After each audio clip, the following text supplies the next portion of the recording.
Hello everyone and welcome to the Smashi Business Show. Today is Wednesday, December 10, 2025 and I'm Abdul Majid Awan. And I'm Richard Fitzgerald. And we have very interesting headlines today. Mubadala and Aldar have unveiled a 60 billion Dirham expansion of Abu Dhabi financial district, including ADGM. And Paramount has launched hostile takeover bid for Warner Brothers. We'll tell you how the Gulf sovereign wealth funds are involved in all of this. Two big stories.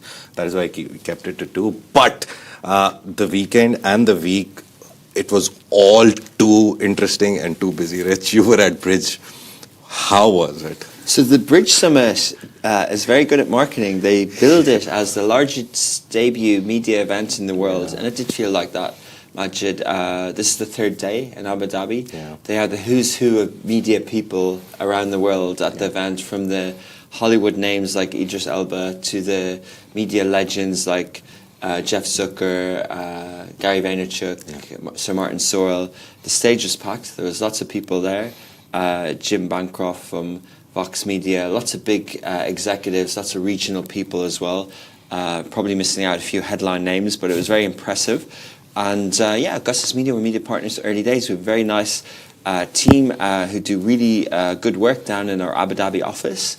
And we were there. Yeah. I was speaking a little bit, and we did an MOU deal, which you want to talk about. This is the most important part want to talk about. UP10 Media, so by UP10 himself. How are we acquiring it? What is the benefit? Yeah, so Upton Saidi is a content creator, Iranian-American content creator. He's ex-CNBC journalist. He's been around the world. He knows the space inside out. He's one of the early pioneers who sort of saw the change in media and who left the sort of traditional broadcasting world. There's a few others who we've covered here in the past, and he's one of those. And I think what he did was, he basically created UP10 Media as a agency arm, and he built that up. But I think he did that since 2022. He built it to, a significant size revenue, so less than $1 million of annual revenue, but still significant enough. And his team of very talented brand content people. And he felt that at the time for him was to focus on Upton as a content creator and not to be sort of MD or CEO of an agency. It's hard to wear two hats, as many content creators realize. So he looked for the right home to take UP10 Media to the next level. And what we saw, and a lot of synergies there, is that our Odium content studio really sort of believes in, like, this is the type of content that works for brand and storytelling.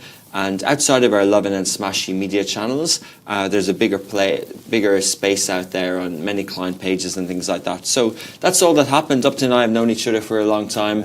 We've been at conferences together. We were at CES in Vegas last year at the same time. Obviously, he's very much based in Dubai for most of the year.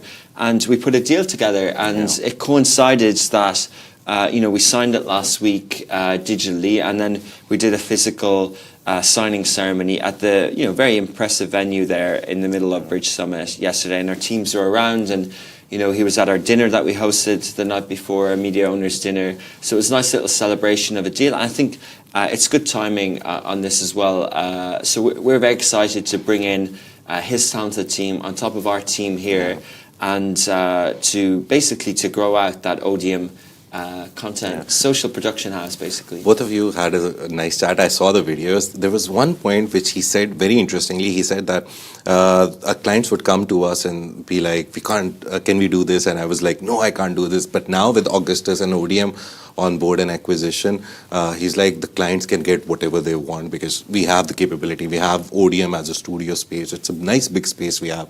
And Odium itself is a good platform. So we talked a little bit about the M&A with Netflix, but there's also big M&A happening on the services side. There's the whole Omnicom acquisition, and Sir Martin Sorrell was on stage, and his S4C Capital company is sort of trying to survive that sort of change in nature of valuation of services companies, and his alma mater, or whatever you want to call it, his WPP entity is a new leadership again since he left, and their valuation on the market isn't what it was. So is this the end of services in an AI world? or can services live somewhere? And our belief is, yes, it can. You just need to reinvent it. Clients and brands will always need people, will always need entities to help them, whether they're pure AI or not. And I really believe that, whether it's the performance sides, we have a young gentleman from the UK, Art Lindop, here with us at the moment, and he's the co-founder of Alpha Geek. And Alpha Geek is a paid social specialist that they do well in the UK, and they've opened a branch here. So we really believe that, the sort of M&A model and the incentive model of volume-based media buys of the past might be different now, but that needs to have services is the same. So I think I think what we're going to see now is like new companies emerge. When WPP were dealing with their devaluation, they closed down a lot of their famous old creative agency brands. And we're seeing the same with the merger from IPG or MCN into OMG, Omnicom. A lot of brands are being shuttered, or what's the nice phrase that they use for them? Not seasoned, offsetted. Sunsetted? Yeah, they're going to sunset the brands. So that's a nice sort of graphic, creative phrase. They're going to sunset these creative brands. And when you think of what Sir Martin Searle made his name of, it was huge M&A to buy the acclaimed Ogilvy agency and JWT, like all these pioneers 100 years ago, these famous names. And, when 20, 30 years ago, Majid, when young people were entering into industry, the job to get was at Ogilvy. The job to get was at JWT. Now the job to get is at TikTok or Meta So the whole, and the reputation of working for these entities is stressful. Similar to media, as a young journalist, I know Devil Wears Prada 2 is coming out, but as a young fashion person in New York 20, 30 years ago, the job to get was at Condé Nast or whatever, but now it's changing. Similar in fintech, the job to get was at Goldman Sachs or whatever, or investment banking. Now you can find other cooler, up-and-coming startups with high valuations. So we're seeing a bit of that. It doesn't mean that the sector is dying. It just means it's evolving. Long way of saying that I really believe what Upton started. It was our vision for Odium, and now it's hard to do all these things under the same house. But we're going to not necessarily spin off Odium, but we're going to allow it to let it breathe a little bit more on its own. With the team will join us here under Augustus Media, but they'll have separate sort of structure. Yeah.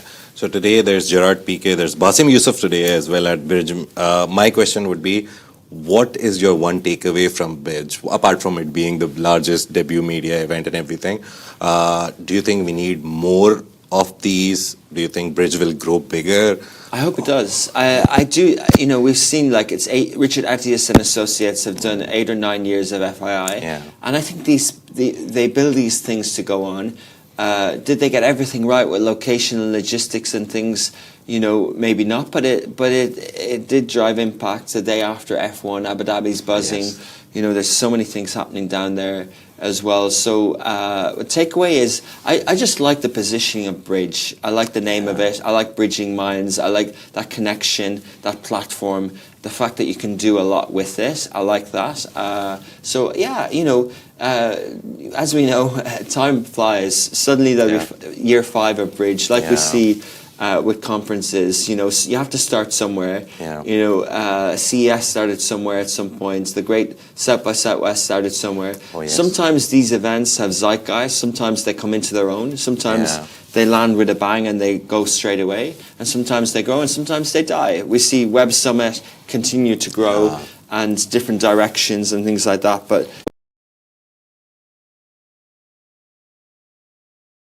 no, if you're in charge of ATM, yes, you've got a new kid on the block. Or if you're in charge of 1 billion, you've got a new kid on the block. But they serve different purposes. Talking about Abu Dhabi, there's a lot happening in Abu Dhabi, but there's this one news which caught my eye through the weekend. It was Mubadala, one of the investment company, the 350 billion sovereign wealth fund, and Aldar Properties. They've announced a 60 billion dirham expansion of Abu Dhabi's financial district on Al Maria Island. The $16.3 billion project will add over 1.5 million square meters of new development, including offices, towers, residential units, retail space, and hotels. Yeah, so basically the expansion comes as demand in Abu Dhabi global market free zone surges, with more than 11,000 active business licenses now registered. Augustus Media, ADGM is one of them, holding company now registered, and nearly 40,000 people working in the financial centre. Aldar CEO Talal Al-Diaby called it a pivotal milestone for Abu Dhabi's growth as a global financial hub. And the development will include over 3,000 luxury homes, 40,000 square meters of high-end retail, a new waterfront marina. Project aligns with the UAE's push for economic diversification and strengthens the capital's appeal to global companies and skilled workers. Yeah, so basically, separately, Aldar and Mubadala Capital launched a new investment platform to connect global institutional investors with real estate opportunities across the Gulf. The platform's first fund, launching in 2026, targets $1 billion of investments. This was picked specifically by me because there's two reasons. One, ADGM, we've seen over the years, as you said, we're registered there. It's expanding. We always talk about billionaires coming to Dubai, but we sometimes, I think, miss the point of family offices specifically choosing Abu Dhabi. And it's important that they're expanding it, so they are expecting more people to come in. The number about millionaires we do, it's always about Dubai, 60,000 millionaires coming to Dubai. We somehow miss that Abu Dhabi is also attracting millionaires and billionaires. It's just a different breed, I think. It's always the family offices which go to Abu Dhabi. It's the more serious, non-flashy businesses, big businesses which go to Abu Dhabi. They want to be silent. You don't know the founders, you know the companies. It's usually those people who go to Abu Dhabi, and the flashy, like, oh, I am this, they come to Dubai. It's a very contrasting difference between what kind of millionaire will move to which city. I agree with you in a way, but I think we sort of, maybe we over try and define, you know, they want to be known as capital or whatever, and Dubai, whatever, but I think you can do all things in all places. You know, I don't think one city should be restrictive of another in any sector. I was speaking to an Emirati actor, and they were asking him, why did you choose to open your media company in 2454 in Abu Dhabi? Hamid, you're from Dubai. Why are you opening in Abu Dhabi? And he's like, I'm Emirati. It doesn't, you know. So you know what I mean? Like, like if you're American, are people going to quiz you so much on Miami, New York, or LA? It's not that important. Like, it should, sure. The phrase that you just said has been said many times, of like the type of person that opens the office in New York is different to the type of person that wants to be West Coast and creative and California or sure, but like it doesn't really, right? Like there are benefits from it, but and yes, there's a lot of capital, like Abu Dhabi Finance Week is happening at the moment. You know, Bitcoin Mina, there was a tweet this morning from CZ saying everyone's in the UAE. and like, there is a feeling of that. He didn't say everyone's in Abu Dhabi. I think they mean everyone's in Abu Dhabi this week. But yeah, I sort of, you know, the narratives around Abu Dhabi now are so different than 5 years ago. You know, Bridge Summit definitely had impact. Like, we'll see the numbers. There was thousands of people there. But I remember when they tried to do VidCon on the back of the pandemic, and they were still getting through their visas and things, and from Dubai you had to get a pass to get into Abu Dhabi, and it didn't have the footfall. So back then we would have said that Abu Dhabi might be this or that, and now we're like 5 years later and it's like Abu Dhabi is this or that or whatever. So just like these stories evolve. Yeah, the main thing, as you talked about number, the first day and second day numbers did send out press releases. First day was, I think, 8,500, and second day was more than that, 10,000. So they're reaching that 60,000 mark. Obviously, today is day 3. Abu Dhabi Finance Week is day 3 today, and then day 4. Very, very big names coming there as well.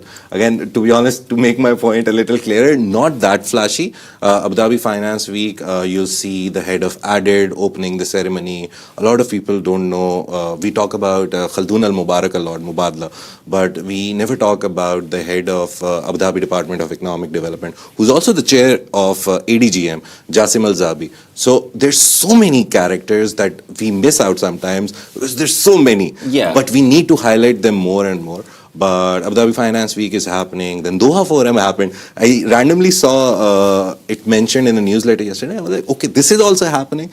And then we saw Tucker Carlson buying a house. He's like, yeah, I'm here. I'm buying a house because why not? I can Tucker buy it. Carlson buying a house in Qatar. Yeah. You know, it was a topic conversation over dinner last night of how impressive the young Arab leaders are, male and female, the government people, you know, the sheikhs, how fast they are at pulling things off. Like, you know, people at dinner were talking about Qatar and how many things they did impressively. But you can see it in Saudi, you can see it in Abu Dhabi, you can see it in Dubai, and people see it as those four now. Yeah. Right? Like, you know, but is that the whole region? No, you know. And but I've loved some of the messaging coming out of the Doha Forum. Like, it's been really nice to see some of these statements being made, some of these impressions being made by people, and how impressed they are with the young leaders of the region. It's been really nice to see. And Qatar has also started an AI company, completely new company, QAI now. Yeah. So it was QIA, Qatar Investment Authority, and their new company is QAI.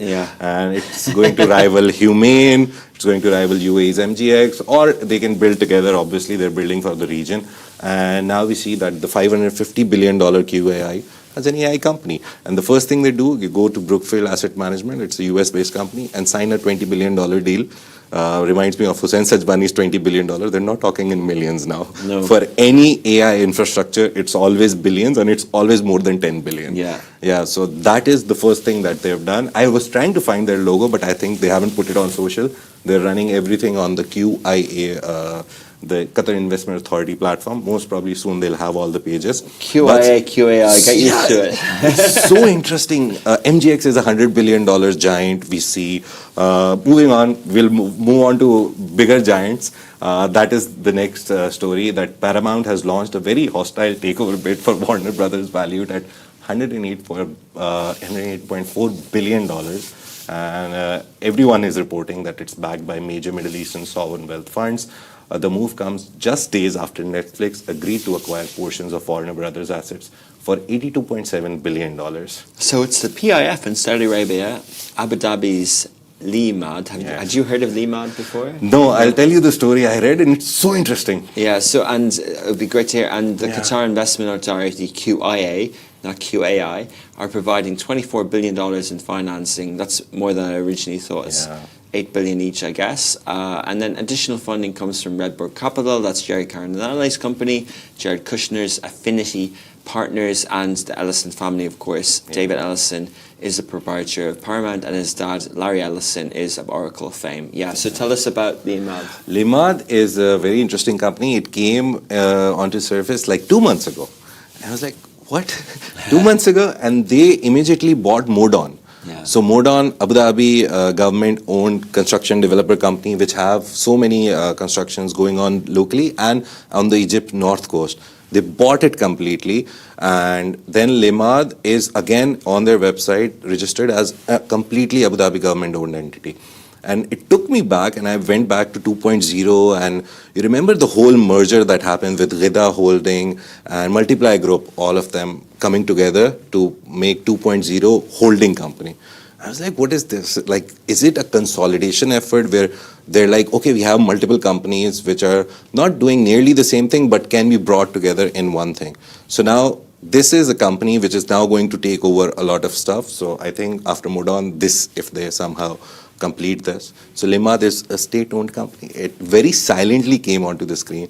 I remember. Is it media or is it real estate? It's a company which will literally invest in anything. But it's not the other sovereign wealth fund that Abu Dhabi are launching. No. It's another investment vehicle. So the two things that the 2 pointers that I saw was energy and consumers. These are the two words that are mentioned. So most probably real estate, they'll also invest in infrastructure, and then consumer is anything that a consumer buys. So it's literally, I think, just a consolidation effort of bringing everything together. But so again, foreign investors will forego board governance rights. So these are the 3 sovereign wealth funds from the region in this Paramount revised bid for already agreed upon. So what we mean by that is that David Zaslav is the CEO of Warner Brothers Discovery, and his team have agreed with Netflix. But then there's going to be a board. There's going to be a shareholder approval as well. So both deals are expected to face intense scrutiny from US and European regulators over competition and media consolidation concerns. It's so complicated to read because even when I was off, I was reading constantly about every day I got a new update. I have Yahoo Finance, and they're very good with this. The whole deal now rests on political will. You saw Trump's statement, I think. You and Bert discussed it, I think. I saw the show, some part of it. Trump came out, he's friends with the Paramount guys, and he came out and he gave a statement. And then Semaphore's newsletter, New York Times newsletter, like 4 or 5 newsletters, all of them were like, Paramount literally told Trump to do it. And then Trump, in that criticism that, oh, they're going to own so much, he says that, oh no, but the co-founder or the co-CEO of Netflix, he also came to me, he's a nice guy, but he'll face a lot of problems. You know, Trump will have a decision in this. He'll have an input into it. You know, there's so many ways to talk about this. This is why I think when we talk about large-scale M&A, I think there's going to be books and movies written about this one, because it's going to go on for 3 or 4 years. 82, 85 billion is the biggest, I think, media merger. Maybe Time Warner, AOL way back, but this is huge. And the US media will talk about it. They'll say that the leadership of the Netflix are more Democrats. You know, Trump is obviously Republican. The Ellisons are my friends. All this sort of stuff. Then it's sort of like the media world, the actors and the Hollywood are like, who's a better custodian for this? You know, people are missing the point that Paramount will still let go a lot of people.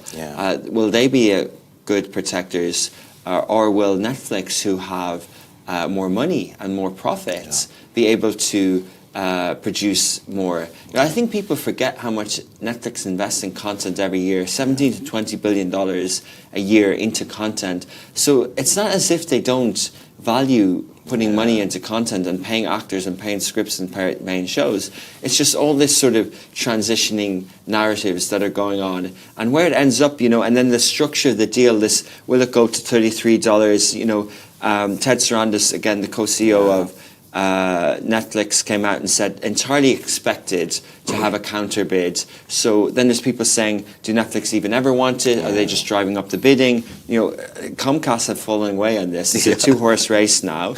And I think it might kind of swing back to Paramount. I feel like Paramount might own this. And I think they will try and outbid them. And I think when, you know, but it was a done deal, and we were all saying Netflix things before. So, but, you know, then you'll talk about like the SpinCos. So the SpinCo, it's called CrapCo in other language and further words. But basically, you know, CNN would be spun off into the cable assets. Even Comcast are spinning off, and Bob Iger talked about spinning off the cable assets into separate listed tickers, so your growth can come from streaming services and things like that. And Ted Sarandos has said he has no interest in the TNT, the CNNs, the cable services of Warner Brothers Discovery. So the 82 billion is mainly just for the, you know, the HBO, the Warner Brothers, the studios and the IP. And they're sort of saying we value that higher. So everyone's sort of debating how much is this CrapCo worth. Like a CNN worth 9 or 10 billion. But what Paramount want to do is they want to buy the whole thing and own both the CrapCo, all the old cable stuff, and the IP and the Paramount and all that. And you know, and HBO Max, although it's changed names a few times, it still has a lot of subscribers. I think 34 million, if not more. So you know, that's important too.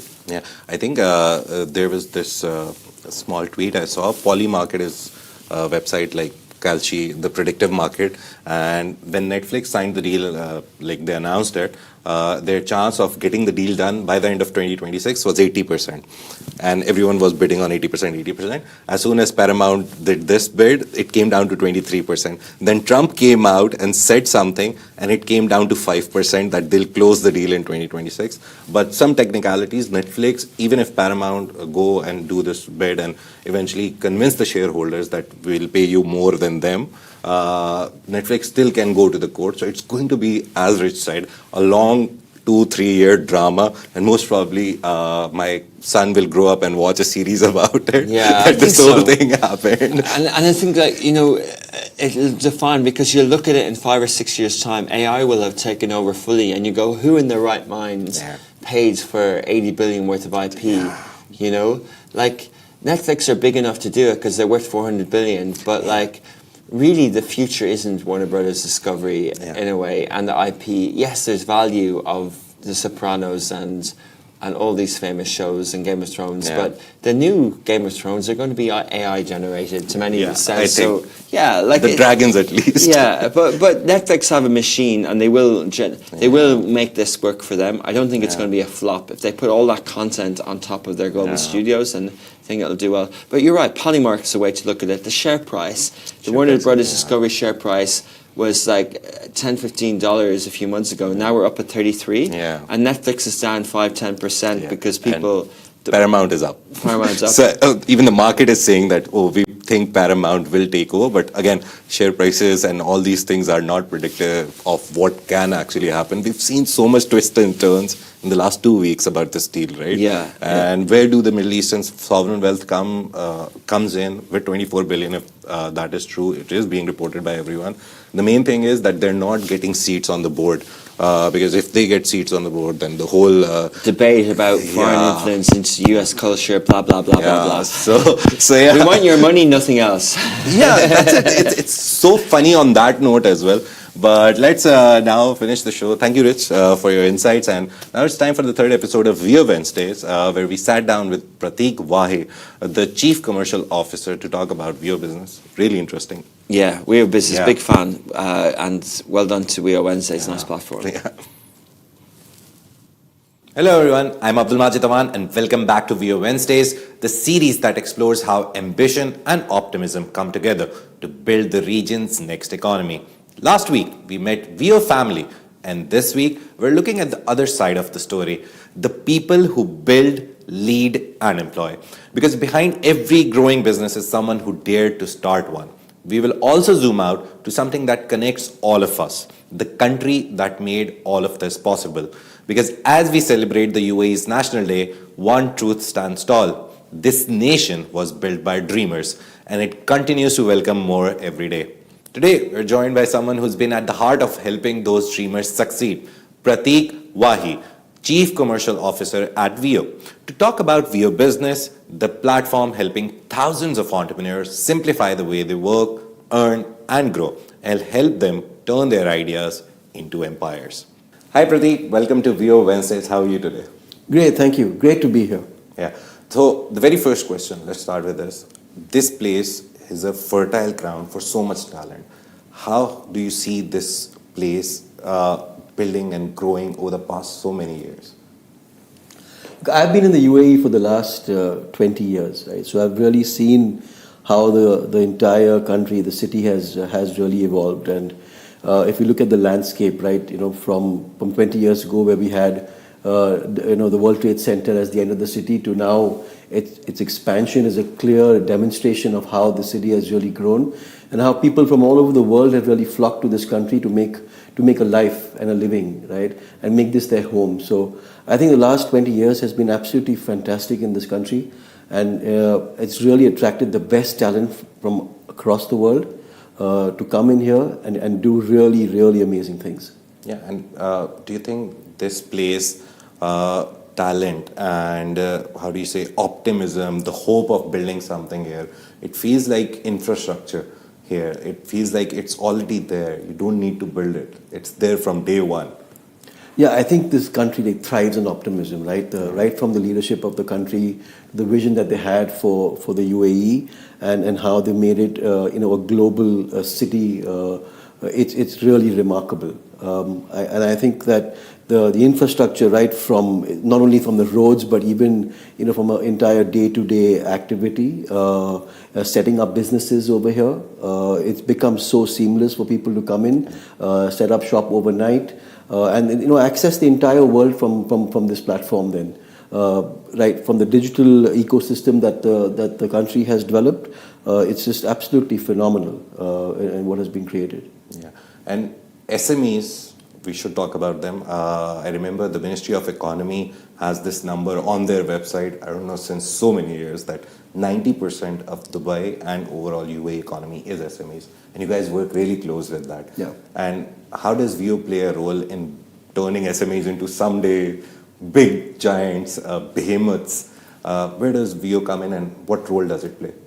Look, that's a great question, right? I think we were born to actually kind of cater to this segment that we thought was quite underserved by the bigger banks, right? There was especially the segment that you very correctly mentioned that pretty much contributes to 90% of the workforce, right? It was very challenging for these businesses to, come in, open bank accounts and start working over here. So I think the opportunity for us was there for the taking. We built an absolutely fantastic application or a platform to serve these customers where they can easily come on board and start their businesses, focusing on growing their businesses rather than spending time on the financial stuff, right? So we've built this amazing platform that allows them to come in and, within a few clicks get started, get access to invoicing, get access to payments, get access to how to save better, access to transferring and making payments cross-border. So the entire platform really eases their financial operations, where they don't really need a CFO to kind of do stuff for them, where they can focus on growing their business and let all the finance stuff to us. I'll give you a very interesting business insight. Just remembered it. Whenever we do some story about someone on Smashi Business, we did 2 months ago about Wio Business. And the comments in the section, we always get mixed results. For Wio Bank, it was very interesting. Everyone was in favor of Wio Bank, that this, yes, it makes so easy, so seamless. I opened it within 2 days, 48 hours. So that just clicked in my mind. Let's talk about the product now, the Wio Business. Yeah. What is it? How does it help SMEs? Give us like a 101 of Wio Business. Yeah. Before we get into that, the fact that you mentioned the customer responses, I'd just like to add, when we launched, one of our customers posted, everyone was asking, what does Wio stand for, right? That was the whole thing, like, what does Wio stand for? And one of our customers went online and posted, the wait is over, right? Oh, wow. Which was really heartening for us to kind of see that, that where the customers have truly appreciated the effort that the entire team has put into building this into building this product. So getting into the product, we went out to build the first digital banking platform, right?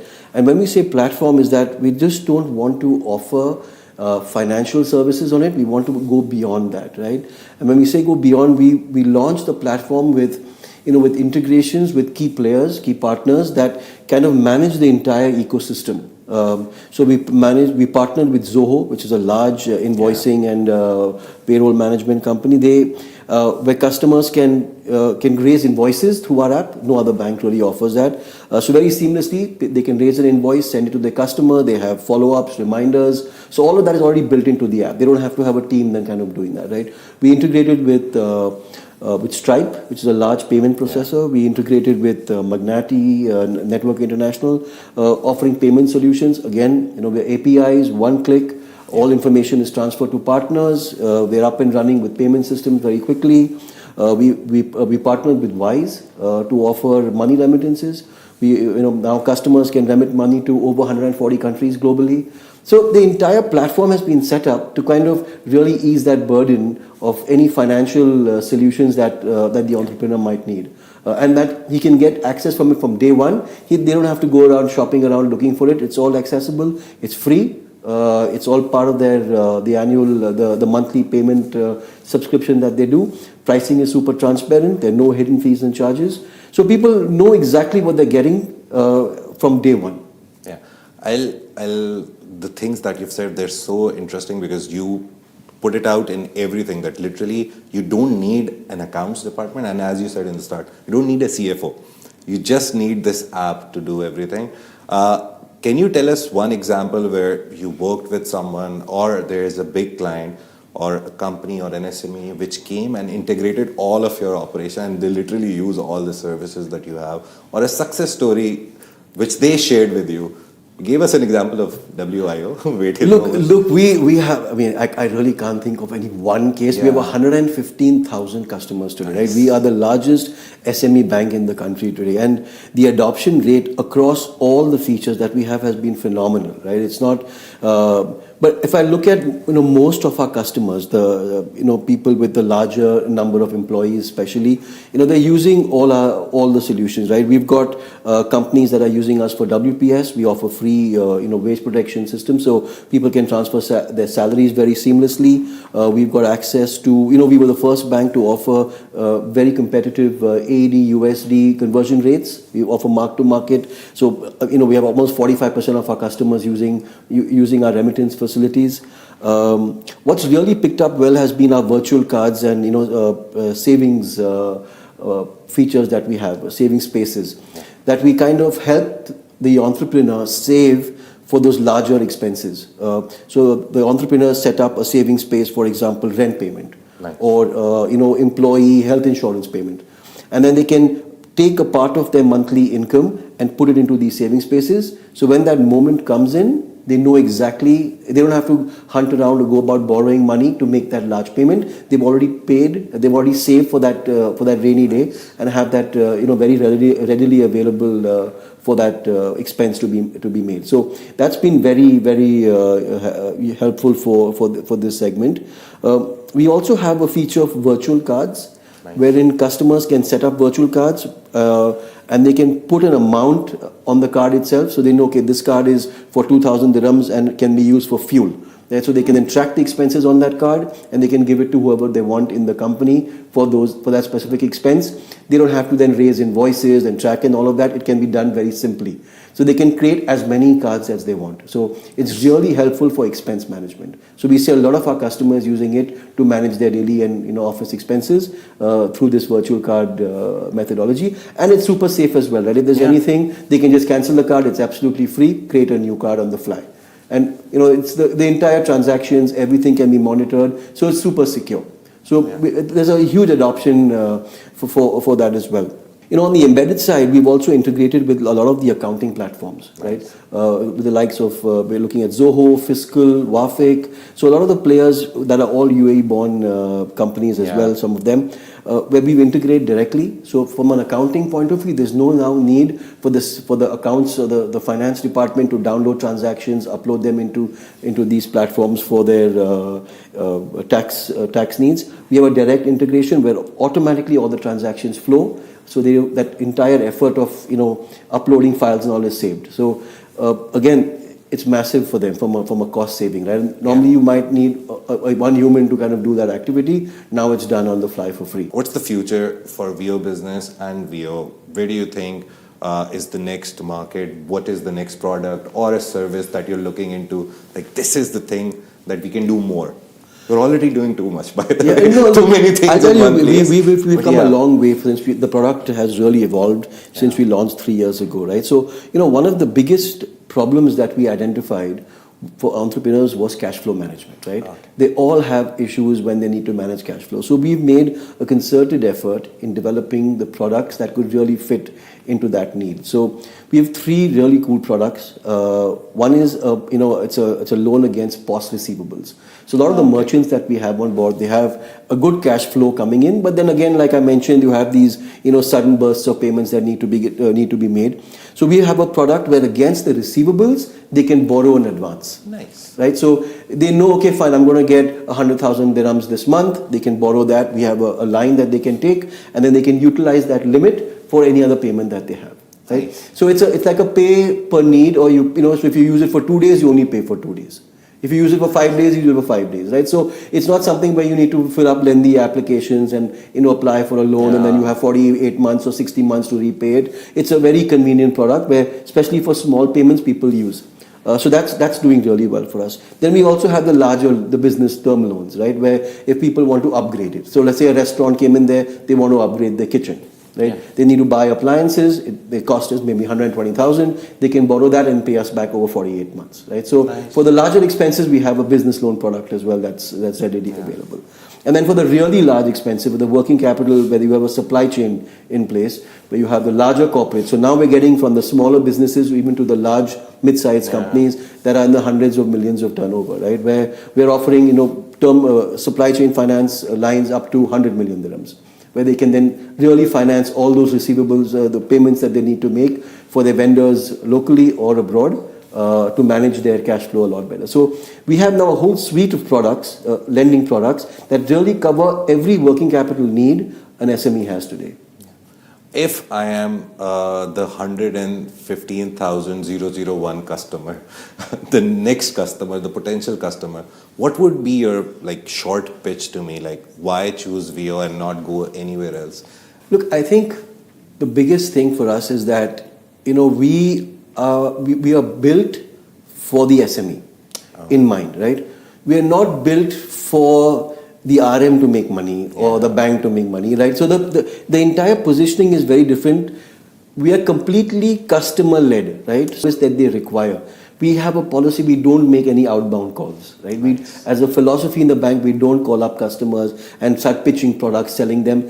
Every need is, the customer needs something, he come on the app, use whatever they want and kind of then move on, right? So the biggest difference is that the way the app has been designed has been purposefully built for the needs to cater to the needs of the SME, right?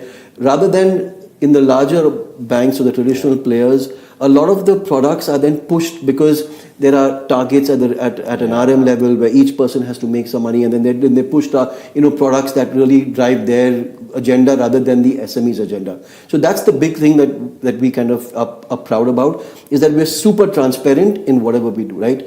Pricing is very competitive. There are no hidden fees and charges. Every cost can be seen right up front. There are literally 5 lines of cost, whereas if you see someone else's schedule of charges, there'll be 400 lines of cost, right? So the fees are, I think that's the biggest driver for us, and the simplicity of it all.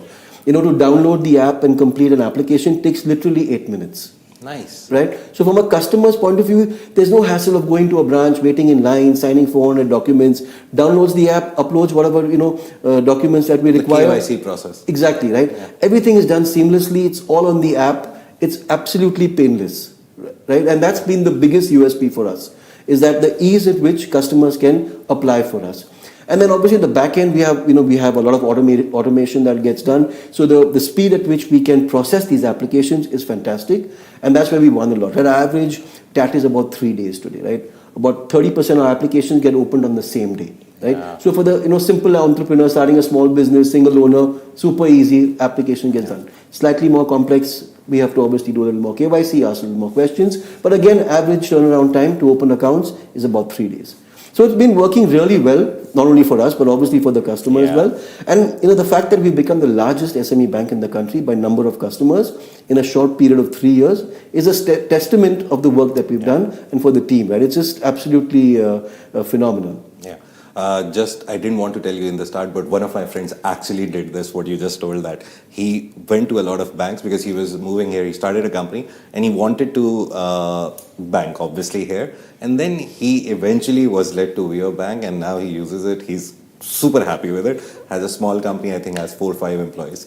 So whatever you're saying, I've seen it firsthand, and I Fantastic. think that same post that I was talking about, a lot of people who came there and talked about it, that, oh no, it works. Yeah. And whatever they say, it works, is a testament. Yeah. And I think customers saying that you're good, that's the best thing you can have, I think. Yeah. Thank you so much, Prateek, for being here today. We're so happy that you told us about all the capabilities, services, everything. To be honest, it was very eye-opening for me as well. Thank you. Fantastic to be here.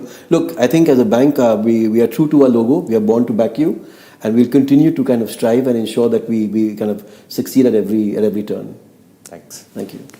The UAE is still the land of opportunity, and with partners like Wio, those opportunities are becoming realities every day. It is a country built by dreamers, and Wio is here to back the next one. Open your Wio Business account today and enjoy 6 months of free banking when you download the app from the App Store or Google Play using code WIOSMASHI, Wio Smashi. I am Abdul Majid Awan, and this has been Wio Wednesdays. See you on the other side.